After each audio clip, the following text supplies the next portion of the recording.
देश में चर्चा चल रही है कि इंडिया गठबंधन की सरकार आ सकती है और कहा तो यहां तक जा रहा है कि जो प्रधानमंत्री जो अभी हाल ही के अंदर नरेंद्र मोदी जी हैं वो आपके पूर्व प्रधानमंत्री हो सकते हैं।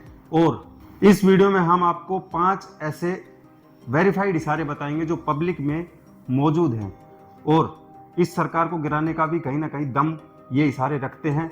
तो जो समस्त प्रकार की जो चर्चाएं हैं वो इस वीडियो में हम करते हैं। तो सबसे पहले सर, जो इशारों की अगर बात जैसे मैंने दर्शकों के साथ की, तो क्या जो इशारे निकल के आ रहे हैं और किस प्रकार की राजनीति अभी देश में देखने को मिल रही है? देखिए दर्शकों, इस बार का चुनाव काफी गर्म रहा है। आपने भी देखा लगातार लोगों की रुचि ये जानने में थी कि इस बार परिणाम क्या होंगे। एक तरफ आप एनडीए गठबंधन को बहुमत मिला और इंडिया गठबंधन थोड़ा ही पीछे रह गया। अगर सच कहा जाए तो 20 या 25 सीटों से पीछे रह गया। उसके बाद लगातार ये दावे किए गए कि सरकार कोई भी बना सकता है। अब खबरें दबे पांव ये चल रही है सोशल मीडिया से लेकर और आपके राजनीतिक गलियारों में कि प्रधानमंत्री मोदी जल्द ही पूर्व प्रधानमंत्री हो जाएंगे और इंडिया गठबंधन सरकार बनाने वाला है। ऐसे 5 ऐसे इशारे हम आपको लेकर आए हैं जो अभी हाल ही में मिले हैं, जिससे ये लग रहा है कि ये सरकार गिरने की बेहद अधिक संभावना हो गई है। तो चलिए सबसे पहले इशारे की तरफ बढ़ते हैं और सचिन जी आपको पहला इशारा बताएंगे कि वो पहला इशारा क्या निकल कर आ रहा है। जी, तो दर्शकों जैसा सर ने कहा, तो पहला जो इशारा निकल के आ रहा है वो आ रहा है पश्चिम बंगाल से, जहां पे ममता बनर्जी का दावा।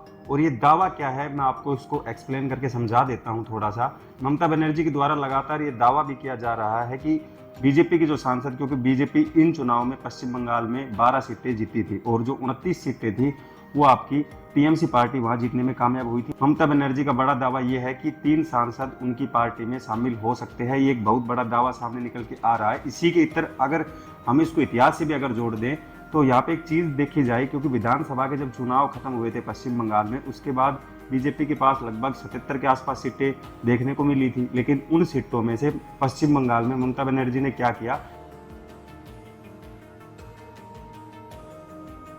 कि बीजेपी के जो 5 विधायक थे वो अपनी तरफ शामिल कर लिए थे उन चुनावों के अंदर।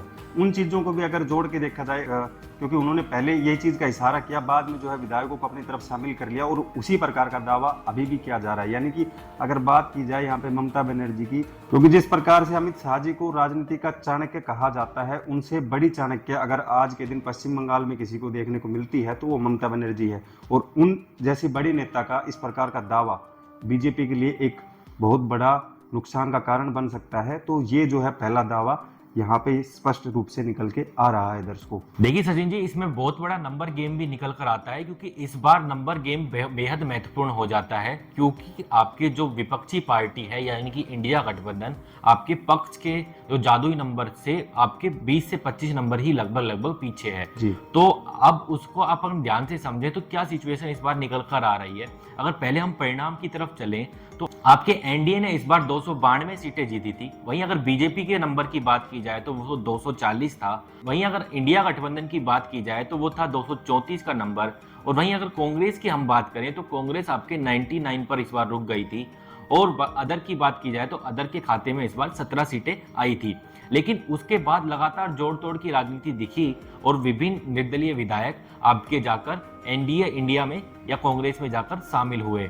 तो उनमें कुछ आपके लॉजिकली नंबर भी निकल कर आ गए थे। उसके बाद ही सबसे पहले शुरुआत हुई एनडीए गठबंधन से, जब एनडीए गठबंधन में एक निर्दलीय विधायक चला गया और उनका नंबर जो 292 था वो बढ़कर आपके 293 हो गया।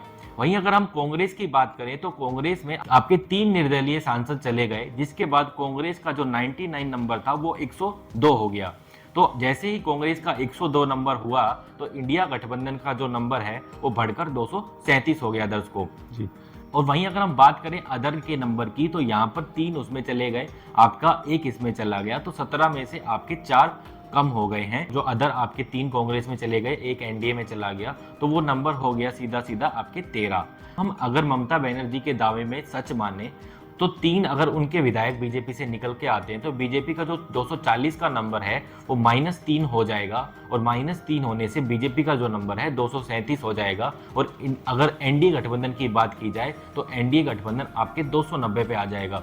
वहीं अगर हम बात करें टीएमसी की, तो टीएमसी की 29 सीटें हैं, तो 29 से बढ़ के वो हो जाएंगी 32, और इंडिया गठबंधन की टोटल सीटों की बात की जाए तो वो 237 से बढ़कर आपके 240 हो जाएंगी। यानी कि आपके इंडिया गठबंधन 240 पर आ जाएगा और एनडीए गठबंधन आपके 290 पे होगा। अगर बीजेपी से कंपेयर करें तो बीजेपी आपके पीछे चली जाएगी और इंडिया गठबंधन आपके आगे बढ़ जाएगा। तो इस वजह से दावे में आपके कुछ ना कुछ सच्चाई लगती हुई दिखाई दे रही है। ये पहला पॉइंट था दर्शकों।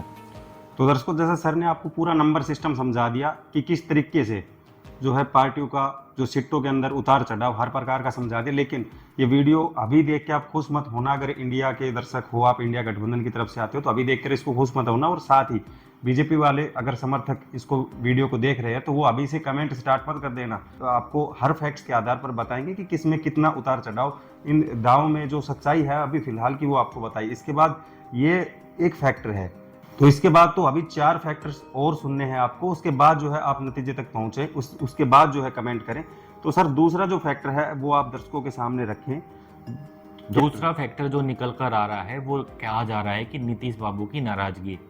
नीतीश बाबू की नाराजगी कैसे दिखाई दे रही है उसका एक रियल उदाहरण आपके तब मिला जब आपके 12 तारीख को चंद्रबाबू नायडू जी ने आपके शपथ ली। तो वहाँ पर सभी एनडीए घटक के सभी नेताओं को वहाँ पर बुलाया गया था। तो चिराग पासवान जी से लेकर अमित शाह जी, आपके नितिन गडकरी जी, प्रधानमंत्री मोदी खुद, तो ये बड़े बड़े नेता सब वहाँ पर पहुंचे थे एनडीए घटक के। लेकिन नीतीश बाबू को न्योता मिलने के बाद भी वहाँ पर नहीं पहुंचे। उसका बड़ा कारण बताया जा रहा है कि नीतीश बाबू आपके नाराज चल रहे हैं, क्योंकि नीतीश बाबू ने आपके रेल मंत्रालय मांगा था और उन्होंने कहा था कि 4 सांसदों पे 1 मंत्रालय मिलना चाहिए। तो नीतीश बाबू के 12 आपके सांसद हैं, तो नीतीश बाबू को 3 मंत्रालय मिलने चाहिए थे। लेकिन बीजेपी ने उनको सिर्फ 1 केंद्रीय मंत्री और 1 राज्य मंत्री का पद दिया है, जिसकी वजह से वो काफ़ी खफा बताए जा रहे हैं। और 1 केंद्रीय मंत्री में भी उन्होंने कहा था कि हमें रेल मंत्रालय जरूर चाहिए, लेकिन रेल मंत्रालय भी उनको नहीं दिया गया है दर्शकों, जिसकी वजह से उनकी नाराजगी बेहद बढ़ गई है। इतिहास में भी अगर देखें, जब जब नीतीश बाबू मौन हुए हैं, यानी कि वो बोलना बंद कर देते हैं, तो वो जो पक्ष जिसके साथ रहते हैं उनको ये साफ साफ इशारा करते हैं मौन रह के कि उनसे वो नाराज हैं, और वो आपकी विपक्ष जो पार्टी होती है उसको इशारा करते हैं कि वह उनकी तरफ आने के लिए तैयार हैं। क्योंकि अगर इतिहास को जब भी इनसे जोड़ा जाए तो एक बड़ा फैक्टर ये भी निकल कर आ रहा है कि सीधा सीधा अगर ममता बनर्जी वाला पहला दावा सच हो जाता है और फिर अगर नीतीश बाबू भी नाराज हो जाते हैं तो बीजेपी के 12 सीटें और कम हो जाएंगी इस हिसाब से, और बीजेपी की सरकार आपके संकट में आ जाएगी। तीसरे अगर इशारे की बात की जाए दर्शकों, तो वो संजय राउत जी का एक बयान निकल कर आया है, महाराष्ट्र से आया है। उसके बाद भी संभावना बेहद अधिक बढ़ गई हैं।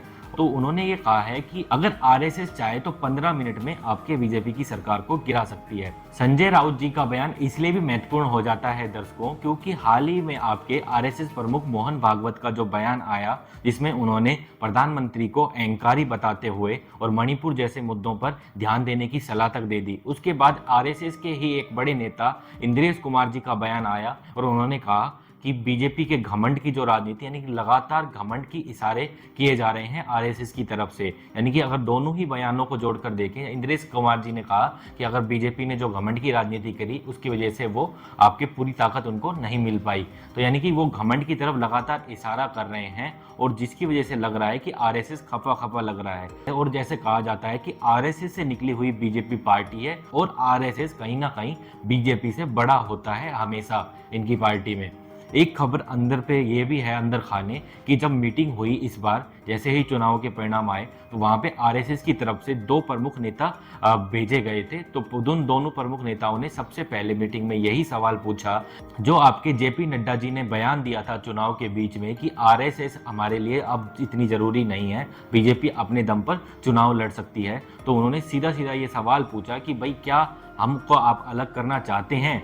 तो इसका जवाब तो क्या मिला ये तो अभी तक नहीं पता लग पाया है, लेकिन ये सवाल पूछा गया है, ये कंफर्म हो चुका है। और इससे साफ साफ दिख रहा है कि दोनों आरएसएस और बीजेपी के बीच में अलगाव दिख रहा है। तो ये भी पूरी संभावना बन जाती है दर्शकों कि सरकार आपके बीच में गिर सकती है। चौथा जो पॉइंट दर्शकों निकल कर आ रहा है वो है चंद्रबाबू नायडू को विपक्ष की सलाह। अब ये क्या विपक्ष की सलाह निकल कर आ रही है? तो विपक्ष लगातार ये कह रहा है, कांग्रेस नेताओं के साथ साथ आपके उद्धव ठाकरे जी के पुत्र आदित्य ठाकरे का बयान आया है कि चंद्रबाबू नायडू जी को इस बार लोकसभा स्पीकर का पद नहीं छोड़ना चाहिए, उनको अपने पास ही इसको रखना चाहिए अगर उनको अपनी पार्टी बचानी है। और नीतीश बाबू को भी ये सलाह दी जा रही है। और आदित्य ठाकरे तक यहाँ तक भी कह देते हैं कि जितनी भी आपको चीजें करवानी है वो अभी आप शुरू में करवा सकते हैं, क्योंकि हमारा जो एक्सपीरियंस रहा है, बीजेपी पहले तो आपके वादे कर देती है लेकिन अंत में जाकर उनसे वादों को पूरा नहीं करती, जिसके बाद गठबंधन टूटता है या आपकी पार्टी में टूट देखने को मिल सकती है। तो उनको साफ साफ सलाह है, लेकिन खबरें ये हैं अंदर से कि बीजेपी इस बार भी लोकसभा स्पीकर अपने पास ही रखने वाली है, जैसे उन्होंने मंत्री पद भी बड़े बड़े मंत्रालय अपने पास रखे हैं, जिसके बाद बेहद संभावना है कि पार्टी में फूट हो सकती है। और आपको ये भी बता दें कि चंद्रबाबू नायडू जी को भी नीतीश बाबू की तरह ही एक केंद्रीय मंत्री और एक आपके राज्य मंत्री का ही पद मिला है। वो भी लगातार बड़े बड़े मंत्रालयों की मांग कर रहे थे, लेकिन उनको भी आपके बड़े मंत्रालय नहीं मिले हैं, जिसके बाद बेहद अधिक संभावना बन गई है कि नायडू और नीतीश बाबू आपके जा सकते हैं। अब सीधी सीधी नजर आपके लोकसभा स्पीकर के पद पर बनी हुई है। अगर लोकसभा स्पीकर पद भी इन दोनों पार्टियों से छिटकता है तो बेहद अधिक संभावना आपके बन जाएंगी कि आपके नायडू और नीतीश बाबू इंडिया गठबंधन में शामिल होकर इंडिया गठबंधन की सरकार बना दें। तो ये थे अभी तक दर्शकों 4 पॉइंट, जिसके बाद बेहद अधिक संभावना लग रही है कि सरकार गिर सकती है। 5वां पॉइंट भी जो आ रहा है निकलकर, जो कल ही आपके कांग्रेस अध्यक्ष का बयान आया है, वो काफी चर्चा में है। उस बयान के बारे में आपको सचिन जी बताएंगे कि वो बयान क्या कह रहा है। जी, तो दर्शकों जैसा सर ने कहा कि 5वें बयान के बारे में मैं आपको बताऊं, तो मैं आपको बता देता हूं कि जो कांग्रेस के अध्यक्ष हैं मल्लिकार्जुन खड़गे जी, उनका कल ही एक बयान सामने निकल के आया और उस बयान में उन्होंने कहा कि इस बार की जनता ने प्रधानमंत्री मोदी जी को स्पष्ट बहुमत नहीं दिया, यानी कि जनता ने एक प्रकार से कहें कि नाराजगी जो है प्रधानमंत्री के खिलाफ दिखाई है। और उस नाराजगी को साथ जोड़ते हुए मल्लिकार्जुन खड़गे जी ने यह भी कहा कि ये सरकार अल्पमत में है और ये सरकार कभी भी गिर सकती है, यानी एक तरफ से पीछे से, यानी एक इशारे तरीके से करना, यानी वो साफ स्पष्ट रूप से कर दिया गया है। तो देखिए दर्शकों, 5 ऐसे इशारे थे ये, जिसके आधार पर ये लग रहा है कि सरकार अब ज्यादा समय तक नहीं टिक सकती, जैसा लगातार सोशल मीडिया पे अब दावे तेजी से बढ़ गए हैं। लेकिन हम आपको कुछ पॉजिटिव पॉइंट भी अब बताने जा रहे हैं। अगर मल्लिकार्जुन खड़गे जी के बयान को ही देखें तो वो कह रहे हैं कि 240 सीटों में आपके बीजेपी बहुमत से दूर है। देखिए दर्शकों, अगर हम इतिहास से जोड़कर देखें तो 2009 की हम बात करें तो कांग्रेस को सिर्फ 206 सीटें आपके मिली थी, और उसके बाद भी आपके यूपीए गवर्नमेंट पूरे 5 साल पूरे कर पाई। वहीं अगर हम इसके इतर 2004 में चले जाएं, तभी भी आपको पता होगा देश में कांग्रेस की गवर्नमेंट चली और पूरे 5 साल चली, तो उस टाइम आपके कांग्रेस को सिर्फ 145 सीटें देश में मिली थी और भाजपा को 138 सीटें मिली थी, जिसके बाद भी 145 सीटें वाली कांग्रेस आपके सरकार बनाने में कामयाब रही और आपके गठबंधन की सरकार को पूरे 5 साल चलाने में भी कामयाब रही। जिससे दर्शकों ये साफ होता है कि आपके जब इतने कम नंबर पर 5 साल सरकार चल सकती है,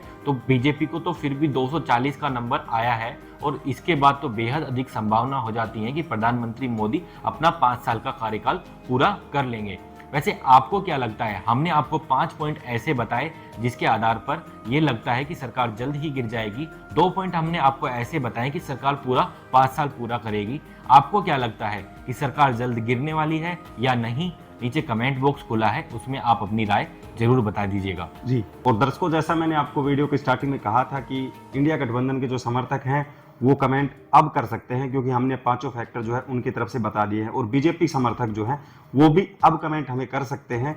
हमारे जो बताए गए फैक्ट्स हैं उनमें कितना दम आपको लगता है। नीचे कमेंट बॉक्स आपके लिए हमेशा खुला रहता है, आप उसमें हमें कमेंट करके भेज सकते हैं। साथ ही ये वीडियो अगर आपने यहाँ तक देख ली तो इस वीडियो को जाकर सबसे पहले लाइक कर दो, साथ जो चैनल है उसको सब्सक्राइब कर लो, और उसके पास जो बेल आइकन है उसको भी आप प्रेस कर लो, ताकि आपका और हमारा जुड़ाव लगातार रह सके।